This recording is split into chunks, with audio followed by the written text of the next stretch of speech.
It's been about a half a year since I covered old Beastie Boy, and what brought me out of my retirement from the I Hate Mr. Beast Club was actually this thumbnail where I'm labelled as evil for criticising Mr. Beast. Now, I look pretty happy with myself being evil.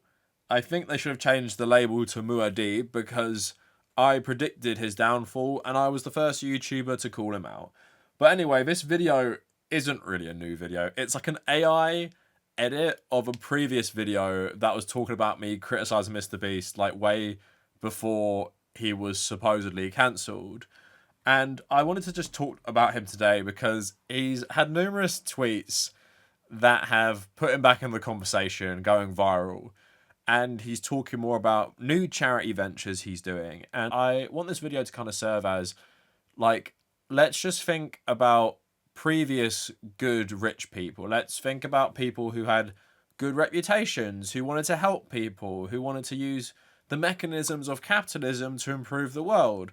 One of them happens to be a fascist shadow president of the United States, and that is Elon Musk, a guy who was asking about solving world hunger, a guy who wanted to save Thai kids trapped in a cave, a guy who wanted to send us to Mars and make the world a better place through his electric vehicles. Turns out he was all doing this because of his deep insecurity and his desire to be liked by absolutely everyone. To a lot of the early haters of Elon Musk, it was always clear he was a terrible guy because even when he had a good reputation and he was seen as like a liberal person, he treated his workers like fucking garbage. And who does that also remind you of? Mr. Beast, either that be the Beast Games, either that be actually his YouTube company. He's always been a terrible boss. So even when people like Beastie Boy do good things, you have to think about what is that in service to? Is it in service to the greater good, motivated by a genuine set of core principles that push him in the direction of helping the world? Or is he doing this all for clout, fame, and money, and ultimately stuff like he wants to be president? Like, he probably does have one eye on a political career. And as you're going to see, he's upped his efforts in sub-Saharan Africa for his charity work, which I find really curious now that the US is going full fascist and cutting like all social safety nets. So there isn't a time in modern American history where you'd reckon that people doing charity work should actually focus on America itself. But I guess if you want to stay apolitical, you just go help like poor black children in an African country most Americans couldn't point to on a map, so you can like sanitize your image. So I want to talk about all of this today. Also follow me on Blue Sky, follow me on Instagram, and if you want to support the channel, check out my Patreon page and check out YouTube memberships. Recently, old Jimmy Beast went on the Diary of a CEO podcast hosted by Stephen Bartlett. Not going to play you it, but I'll read you some of the quotes. So, Fortune reporting, he's the world's top YouTuber with an $85 million empire, but says the average person would be miserable living his life. So, let's get to this. The average person does not want to live the life I live or be in my head. They would be miserable because they're just working all the time. Obviously, I'm not a robot. There are times when I'm like, fuck, I really want to play this strategy board game, or I want to do this thing, and then I look at the schedule and think, maybe I could do that in 4 days. It's very easy to go into moments like that, feeling like a zoo animal. I don't have free will. I'm like a little robot to my business. So you have to be very careful. Sometimes those emotions take over. You got to control your thoughts and think, well, this is the life I chose. You want success. You want to change the world. This is the price you have to pay. You should actually see this as a good thing. You're lucky it's hard. Push through it, and you'll be happy you did. Donaldson says if the average person was in his shoes, they'd just grab a couple million and be happy. And he says in 2025, he's been more unhappy than happy. So what you'd have to ask someone like old Jimmy Beast is, if it's making you so miserable, what are you doing? And it's the annoying things about the delusions of grandeur he has. He thinks he's changing the world. He thinks he's going to change the world.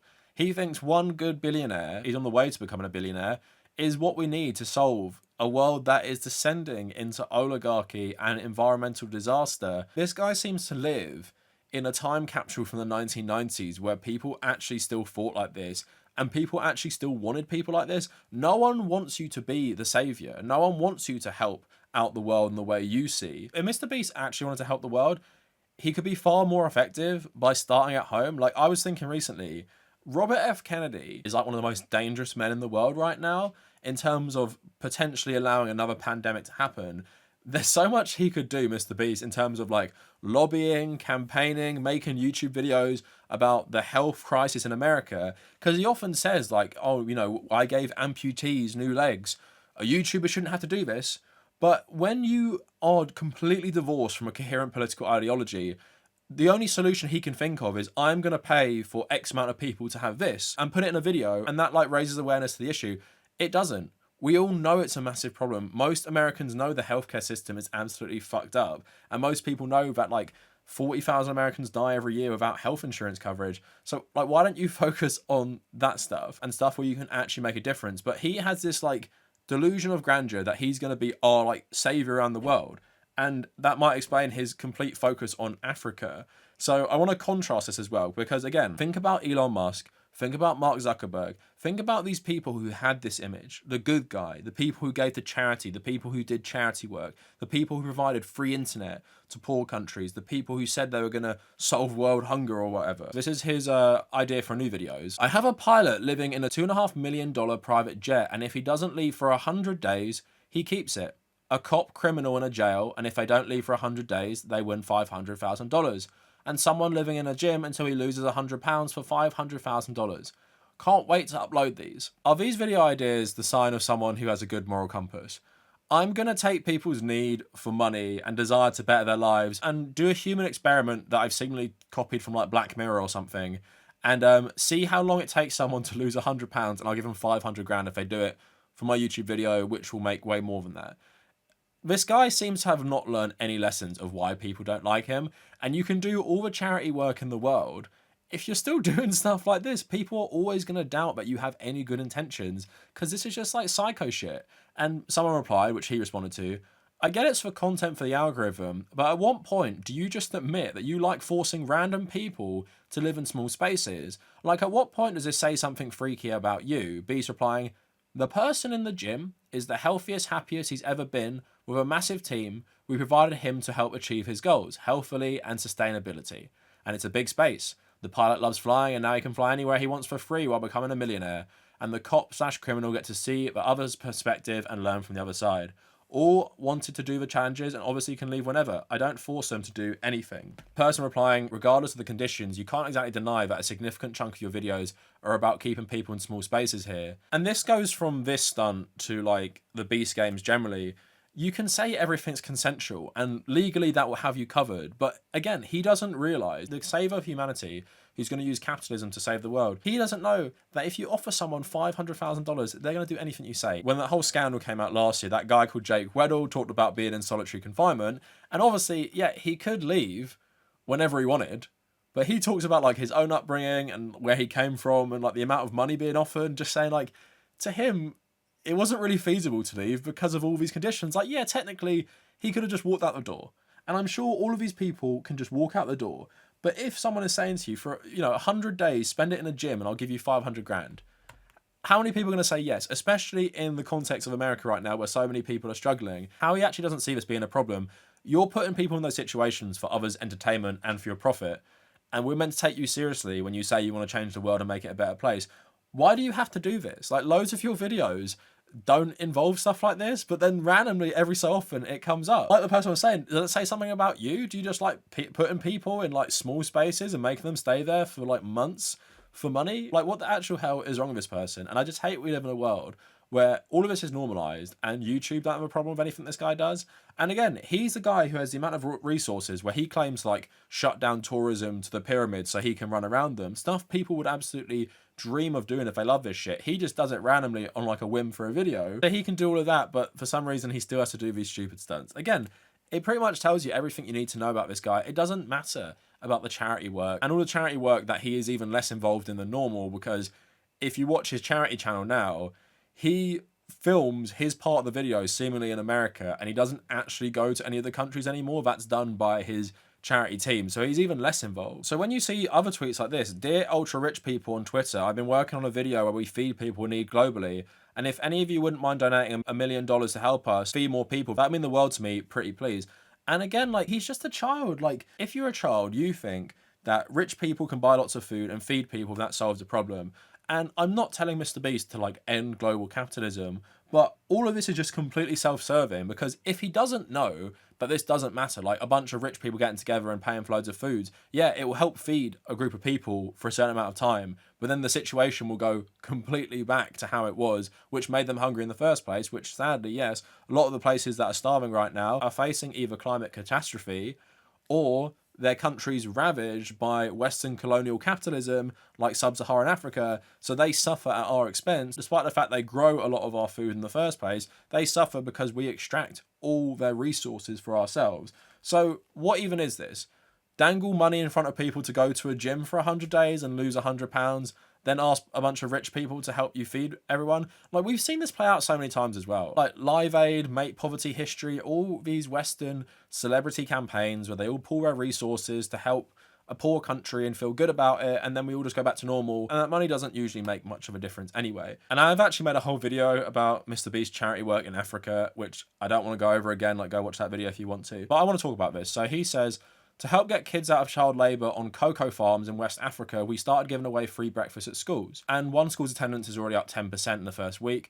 I'm probably 2,000 to 3,000 hours into learning how I can get as many of the 1.5 million kids in child labour in West Africa and into schools.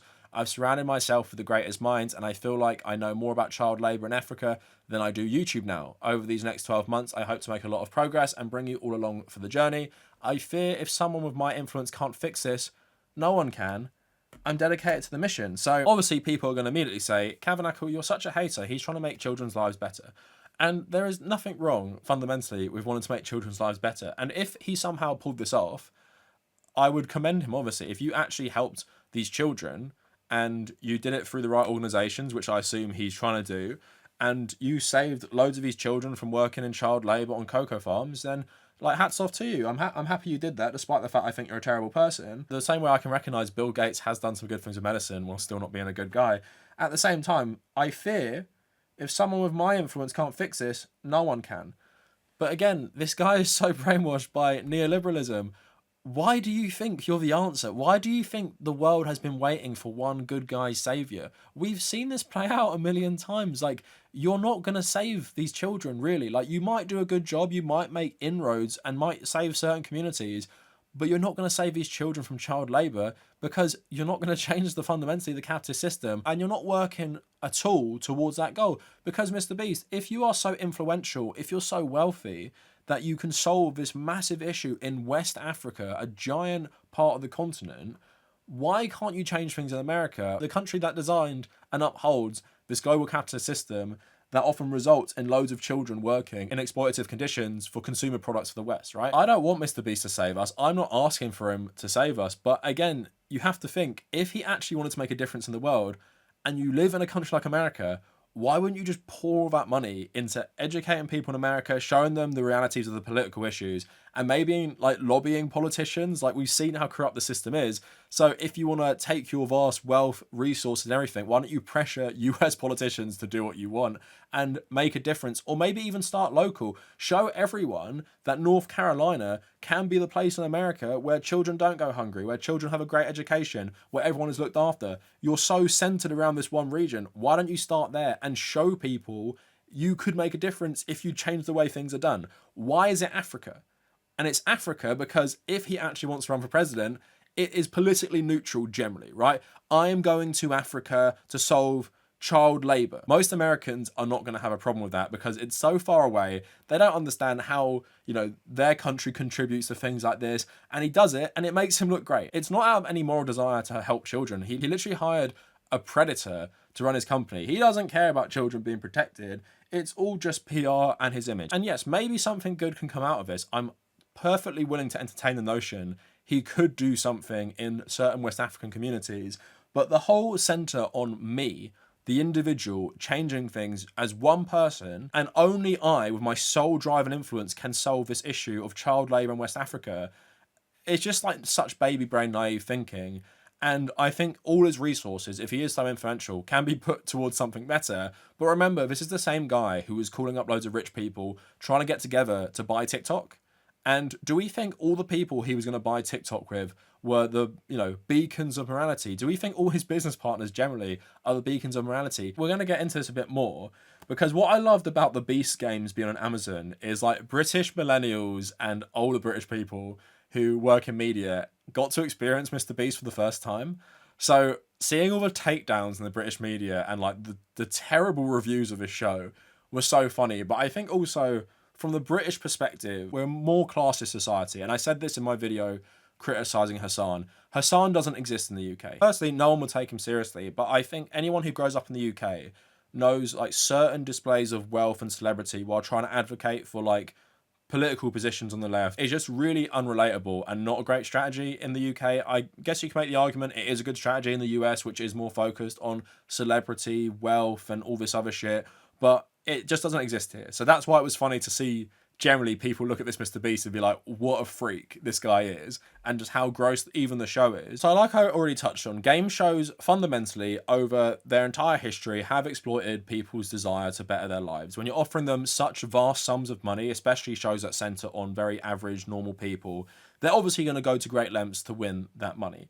And I wouldn't say The Traitors is a great example in the UK and now the US and whatever, because the money on offer isn't enough, I don't think. Because it's £100,000 in the UK. That is a lot of money. In the current economy, I wouldn't say for a lot of people that would even be a life-changing amount of money. It'd certainly give you a leg up and maybe put you on the path to like owning your own home and stuff, but it's not going to like buy you a home outright in most of the country. It's not going to make you like financially secure for the rest of your life. But even in that show, you can see like how people act in this situation, how it gets very personal. And imagine if the person who won The Traitors won $2 million or $5 million or £5 million, it would definitely get a lot more toxic because people would be desperate for an amount of money that would fundamentally completely change their lives. And in America, you often have these game shows that do offer a lot more. You see, even in the people trying to join the Beast Games lineup, a lot of these people had no money. And they're just so desperate to be a part of this to potentially win. And that's what he's exploiting, like he is when he does those stupid stunts like locking someone in a gym for 3 months. The Guardian wrote an article about Beast Games, and I just want to read some of it. So advocating for single-payer healthcare doesn't generate the kind of 40 million view content that Mr. Beast needs to fuel his video empire and growth from demi-billionaire to full free commerce status.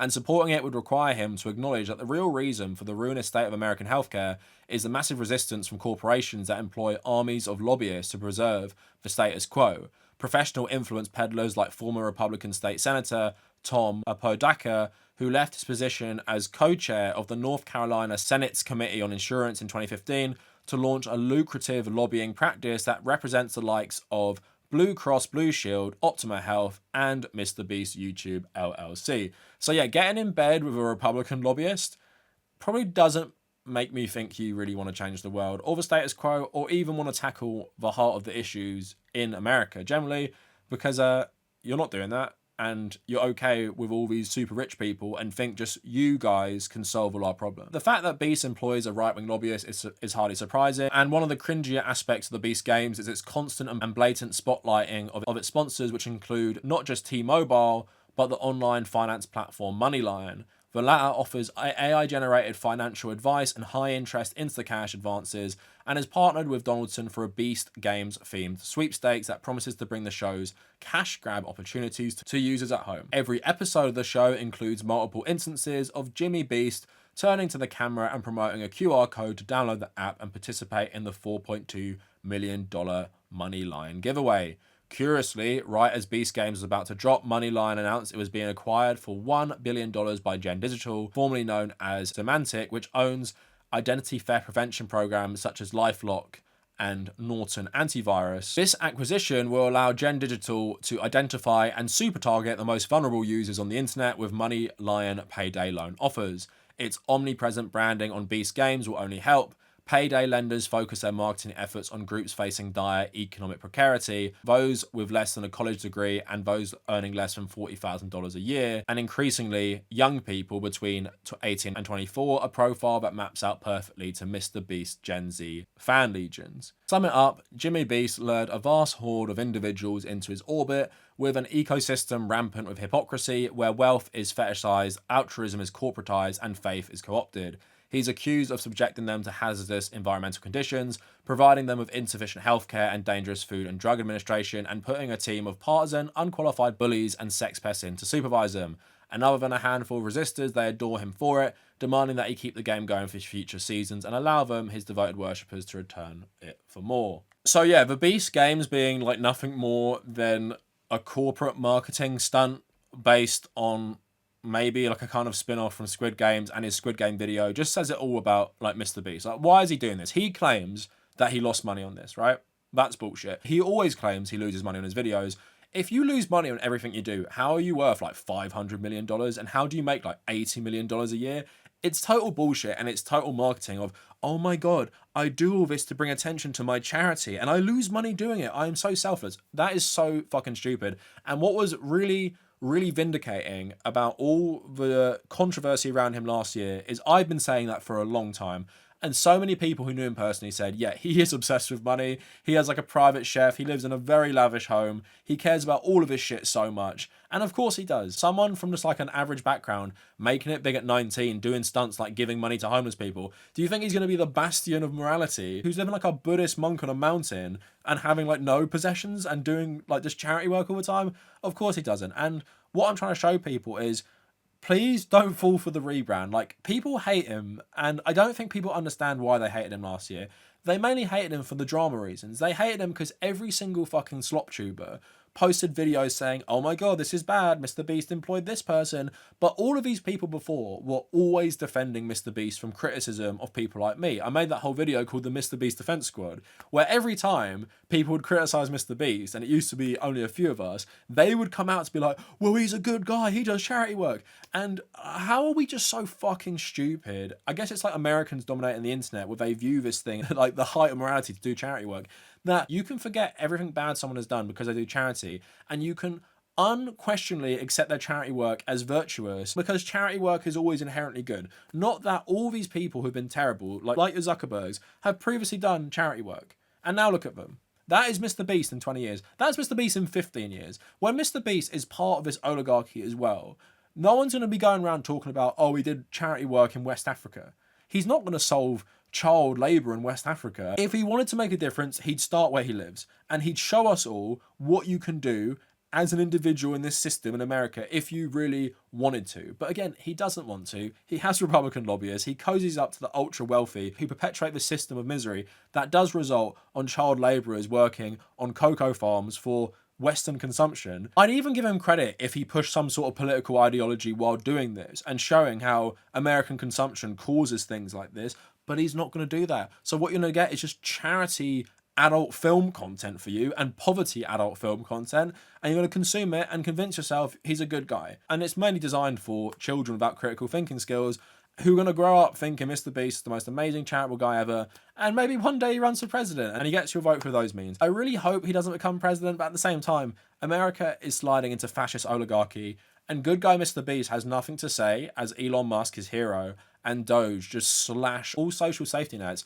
which will result in children working more, because we've seen Republicans roll back those protections against child labour as well. So, Beastie Boy, focus on America and show us all the difference you can make at home in the heart of the empire that causes things like child labour for mass-consumed goods and stuff. That is it for the video. President of the I Hate Mr. Beast Club is back. Very evil. Let me know what you guys think, and if you made it this far, thank you for watching.